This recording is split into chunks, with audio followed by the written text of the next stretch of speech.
नमस्कार दोस्तों। आज मैं आपको सुनाऊंगा रेत और चीनी अकबर बीरबल की एक बहुत ही सुंदर कहानी। एक बार बादशाह अकबर के महल में सभी दरबारी बैठे हुए थे, तो अचानक ही एक आदमी कांच का बर्तन लेकर राजा अकबर के सामने आया। तभी अकबर बड़े ही हैरान होते हुए उस आदमी से बोले कि क्या है इस कांच के बर्तन में। तब वो आदमी बोला कि महाराज, इस बर्तन में रेत और चीनी को एक साथ मिलाकर डाला गया है। तो बादशाह अकबर ने पूछा कि ऐसा किस लिए किया।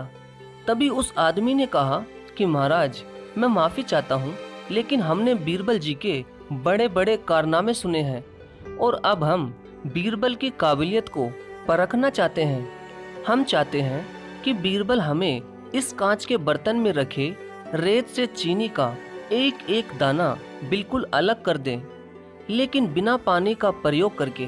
तभी बादशाह अकबर बीरबल की तरफ मुस्कुराते हुए बोले कि बीरबल, रोज ही तुम्हारे सामने एक नई समस्या कोई ना कोई लेकर जरूर आता है, लेकिन आज की समस्या कुछ ज्यादा ही गंभीर लगती है। अब तुम्हें बिना पानी घोले ही इस बर्तन में रखे रेत में से चीनी को अलग करना होगा। तभी बीरबल ने कहा कि महाराज, ये भी कोई समस्या है? ये तो मेरा बाएं हाथ का खेल है। यह कहकर बीरबल ने वह रेत और चीनी से भरा हुआ बर्तन उठाया और उसे महल से बाहर लेकर चला गया। और उसके पीछे पीछे महाराज अकबर और बाकी सभी दरबारी भी चले गए। तो बाहर जाकर बीरबल ने उस बर्तन में रखे हुए रेत और चीनी के मिश्रण को एक आम के पेड़ के चारों तरफ बिखेर दिया। तभी उस आदमी ने बीरबल से पूछा कि ये तुम क्या कर रहे हो।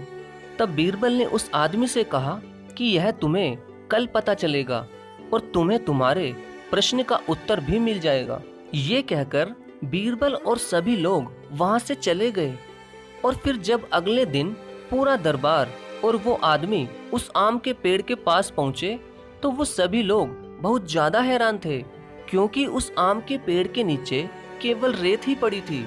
चीनी के सारे दाने तो चींटियां बटोरकर अपने बिलों में लेकर जा चुकी थी, और कुछ चींटियां अभी भी बचे हुए कुछ चीनी के दाने घसीटकर ले जाती हुई दिखाई दे रही थी।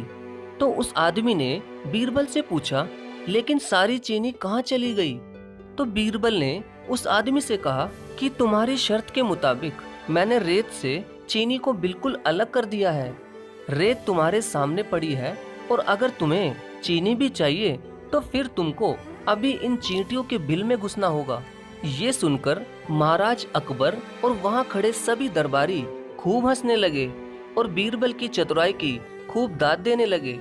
और तभी वो आदमी भी बीरबल का ऐसा दिमाग देखकर वहाँ से खिसक लिया।